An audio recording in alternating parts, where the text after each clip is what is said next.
Nabi Sulaiman dibukakan kekuasaan dua alam, manusia dan jin. Nabi Muhammad juga pernah. Buat Nabi Muhammad itu nguasain jin tuh gampang.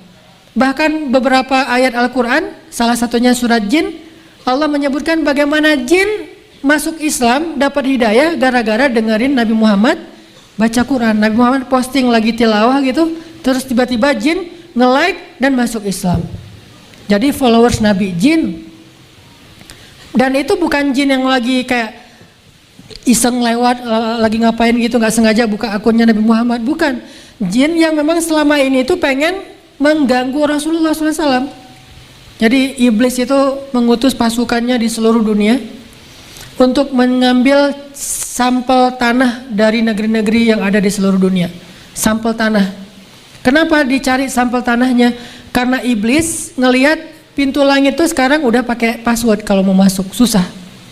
Pakai sidik jari. Mau masuk ke sana itu nggak semuanya udah di lock akunnya. Dulu kan kalau mau kepoin langit tuh mudah, naik turun. Kalau ada berita di langit mereka langsung tahu, kelompok jin terus bikin kekacauan di bumi. Misalnya di langit itu Allah akan turunkan rezeki kepada hambanya. Akhirnya jin ngegodain hamba itu supaya nggak bekerja, supaya nggak jujur, sehingga rezekinya dicabut oleh Allah. Pokoknya nggak ganggu orang aja tuh. Sekarang tiba-tiba langit di lock, nggak bisa sembarangan naik ke langit dan mencari berita, nggak bisa kepo. Maka iblis curiga ini pasti ada berita besar di bumi nih, sampai langit begitu disiplinnya sekarang, begitu sulitnya sekarang, berlapis-lapis barisan di langit para malaikat tuh, ada apa sih di bumi? Cari sampel-sampel tanah di seluruh bumi. Dibawa ke hadapan iblis oleh jin-jin. Dicium satu persatu sampel tanah itu, dicium nggak ada, dicium nggak ada, dicium nggak ada, diendus nggak ada. Tiba-tiba ketika iblis mengendus satu sampel tanah, yaitu tanah kota Mekah, iblis langsung kaget dan mengatakan, aku mencium aroma seorang nabi. Jadi nabi itu ada aroma di dalam bagi iblis, bagi jin. Aku mencium aroma seorang nabi. Dan kali ini aromanya lebih kuat daripada nabi-nabi sebelumnya. Dari mana kalian dapat tanah ini? Dari Mekah. Pergilah ke sana, cari tahu berita tentang dia dan kita akan menyusun rencana menghalangi dia dalam dakwah. Diutuslah sekelompok jin mencari tahu berita tentang nabi terakhir yang ada di Mekah. Dan pas mereka sampai di sana, kalau nggak salah di daerah yang disebut dengan Nakhlah, tiba-tiba jin mendengar Nabi Muhammad lagi membaca Al-Quran, kemudian mereka takjub, ajaban, kemudian mereka masuk Islam. Iblis heran, ini saya tadi ngutus mereka, sampai sekarang belum ada Japrian yang masuk nih. Ditelepon di reject, di WA udah nggak dibuka-buka, ini kenapa nih? Akhirnya berkali-kali dihubungin sama iblis, gak berhasil. Jinnya ternyata sudah masuk Islam. Mereka balik lagi ke negeri mereka, nggak balik ke iblis. Ada yang ke Irak, ada yang ke Yaman, ada yang kemana-mana keliling. Masing-masing berasal dari negeri-negeri yang berbeda, berdakwah kepada kaumnya.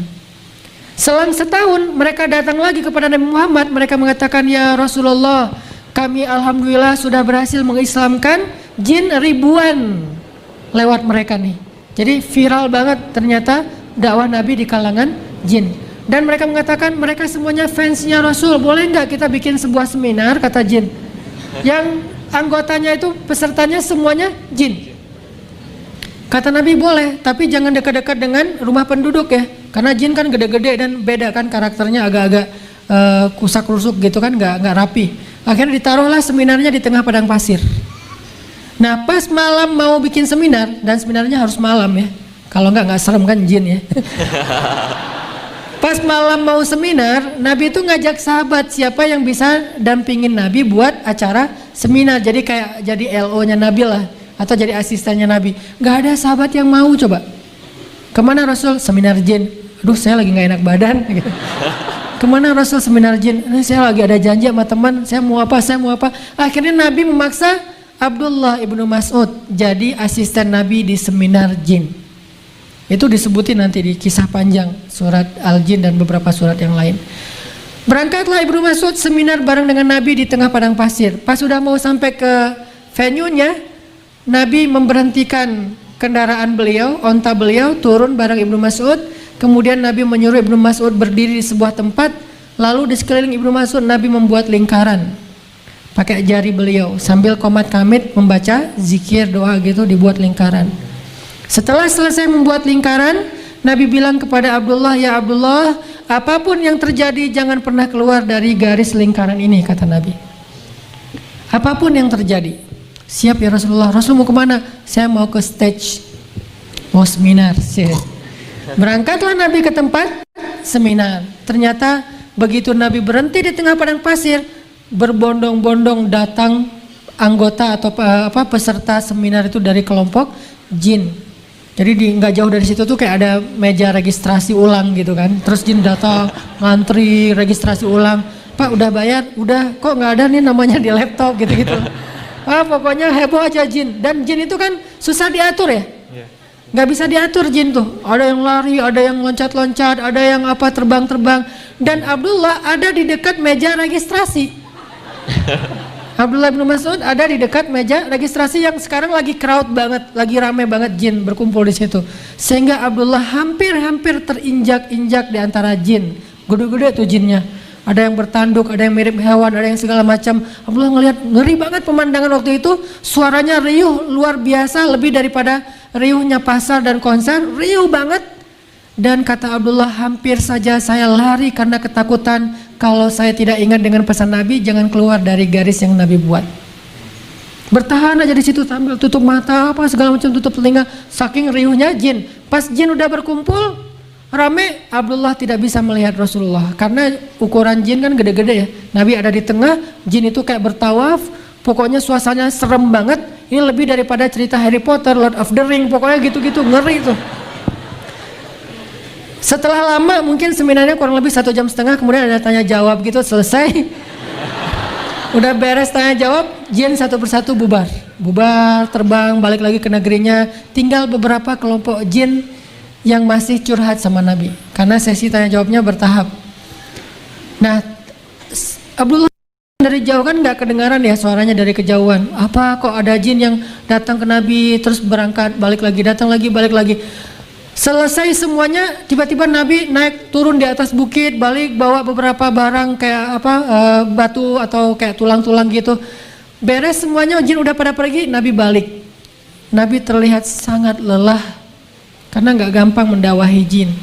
Lelah, ngedakwahin manusia aja capek ya, apalagi ngedakwahin jin. Kebayang nggak ngedakwahin temen aja kadang-kadang dibully di grup lah segala macam, dibilang sok suci, nabi palsu, udah dijamin surga.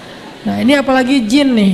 Akhirnya Nabi balik ngelewatin Abdullah bin Mas'ud, terus Nabi menghapus garis yang tadi dibuat. Ya Abdullah, sekarang udah boleh keluar. Apa yang terjadi Abdullah? Ya Rasulullah, kalau nggak ingat dengan pesan engkau, saya sudah lari tadi. Kata Rasulullah, seandainya kamu keluar selangkah saja dari garis ini, maka kita nggak akan ketemu lagi sampai hari kiamat. Kenapa? Dibawa lari sama jin. Ini kok lucu banget sih, unyu-unyu bawa lari boneka gitu kirain. Abdullah dikirain mainan. Saking kecilnya Abdullah, kalau kamu keluar selangkah aja dari garis itu, mungkin kita nggak akan ketemu lagi selama-lamanya, wahai Abdullah. Ya Rasulullah, apa yang terjadi tadi di akhir kalau saya ngelihat mereka berkelompok-kelompok. Kata Nabi, mereka menyampaikan masalah-masalah yang mereka hadapin kepada saya. Jadi curhat jin. Ada jin yang belum bisa damai, ada jin yang geng. Dari satu geng dengan geng yang lain tuh suka tarung di jalan. Akhirnya mereka bilang, ya Rasulullah, kita ini ada 2 geng dari daerah Syam. Biasanya kita tarung di jalan, bunuh-bunuhan, bacok-bacokan, damaikanlah di antara kami ya Rasulullah. Akhirnya Nabi menjabatkan tangan jin, mendamaikan mereka, bersaudara antara 2 geng jin. Gak tahu apa geng motor, apa geng apalah, pokoknya geng aja. Pulang. Terus ada lagi jin, tua-tua, kurus-kurus gitu. Ternyata jin apa? Jin berasal dari negeri yang sedang musim kemarau dan paceklik. Ada kayak gitu, mereka curhat, ya Rasulullah, di negeri kami kurang makanan, kami sering kelaparan, anak-anak kami gizi buruk, malnutrisi, gitu-gitulah. Kayak sekarang di mana tuh? Di Yaman, di Suriah gitu kan, atau di Afrika. Maka akhirnya Nabi naik ke atas bukit-bukit padang pasir, nyari apa? Nyari tulang belulang. Dikumpulkan nama Nabi kayak kita nyari kayu bakar, ditaruh di depan jin. Kata Nabi, mulai sekarang tulang adalah makanan kalian. Maka sejak saat itu tulang adalah makanannya jin sampai sekarang. Makanya kalau teman-teman yang senang off-road, hati-hati kalau lagi di hutan di mana Kalau mau buang air, perhatikan. Kalau ada tulang jangan, karena itu dia lagi dinner. Bayangin orang lagi enak-enak dinner kita siram, sebel nggak sih? Nggak usah jin yang temperamen ya, manusia aja digituin kan pasti dipukulin tuh, dikeroyokin. Jadi wajar kalau pulang-pulang dari sana tuh hilang akal lah atau apalah segala macam. Tiba-tiba jadi orang kayak setengah sadar atau digodain sama jin, disantet sama jin. Kenapa? Karena kita orang lagi enak-enak makan digangguin. Maka perhatikan, karena tulang adalah makanan jin sejak zaman Rasulullah SAW.